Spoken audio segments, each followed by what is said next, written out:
Well, everybody, back in the day, I used to be very overweight and then very obese, and it was bad. Got up over 305 pounds. And at one point, when I was going into my sophomore year of high school, my parents came up with the grand idea to send me away to fat camp. And that was not a very fun experience for the most part. It honestly didn't end up working because basically I lost a lot of weight and then regained it and way more and ended up having to lose it all myself and everything. But that's kind of a different part of it. But one thing that I did want to talk about is the fact that during that experience, when I was away for 4 weeks, I didn't have any social media use. We didn't get our phones. They would actually lock those away, and it just kind of went into a bag and then into a box, and then you saw it once a week and just to make a phone call home basically and talk to everybody. But at the end of the day, you were basically in this little community, and I will say it was kind of nice from that perspective looking back as far as what we had to do, and it was just an anti-brain rot, anti-loss of attention span, anti-toxic online space atmosphere, I guess. And everybody actually had to make conversations. I made more friends in that short time. I guess you could say acquaintances. Hard to say I've kept up with a lot of them, but at the end of the day, a lot of positive relationships there that you were making, and everybody was kind of getting along for the most part. And it was kind of a good time with some of the other people that I was stuck in there with, especially because we were kind of dealing with on a daily basis a long workout, a long day, which was not very fun at all. And then you're limited on food, everything, obviously trying to lose weight. So you're all kind of sticking it out together. And it was just it just felt like that's what it's supposed to feel like. It felt like this is how it's actually supposed to be. You're actually supposed to talk to other people, and you just don't see that anymore. Everybody, they kind of run around society. You're doing your own thing. And for the most part, there's a lot of situations where even before social media, it was like that. But it just feels like the conversations, the camaraderie in the community has broken down a lot, which is funny because it's all shifted online, but it doesn't feel like you're any closer to the person. I mean, let's say, for example, you're living on a street. There's a person at the end of the street. I don't know, it's Dan and Rebecca. And maybe back in the day, you'd be talking to them daily. Maybe you'd have a block party and see them once every couple weeks. I don't know. And you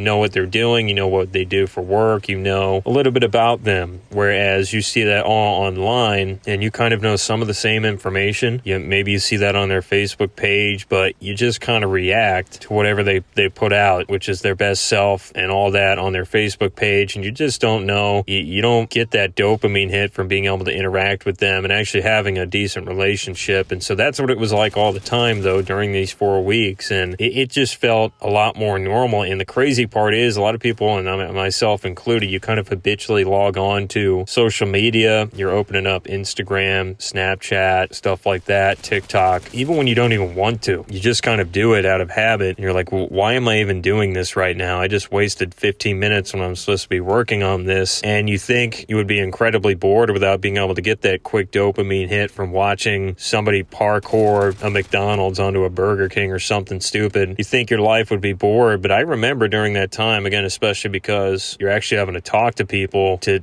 get along and get through it. I wasn't that bored. I didn't remember feeling like you needed that dopamine hit, almost like a quick hit of a cigarette or some other drug I'm addicted to, logging on to social media every 5 seconds. Because when I have access to the phone now, when I have access to the internet, I have issues in staying away from social media, and it is crazy how addicting it is. And I don't think people really discuss that enough. And one of the things that does suck, I guess, to a degree, is that it's kind of a necessary evil, especially in my business, my broadcasting and stuff. You got to be able to be on social media. And so I get it. And I'm trying to even grow my own social media. And I'm not even sure I put out the best anti-dopamine content or anything like that. But it does feel very empty sometimes at the end of the day. It makes you kind of question, when is this hit a max? When does this hit a wall? Or we just keep shortening our attention spans? Does everything just keep getting worse? Because I think the alternative, even though we're not going to be able to put the cat back in the bag, or whatever the saying goes, the cat's out of the bag, I don't think we're ever going to be able to go back. But you just wonder, like, how bad could it get? Because again, the alternative, the natural way of it, it's crazy to believe, but that's so much better in my experience. Like, what's the next step beyond Instagram, Snapchat, TikTok, all your main social medias right now? Like, how much more farmed can it get? How much worse can it get with some of the brain rot content, with some of the stuff we see, the death of real relationships and stuff, kind of the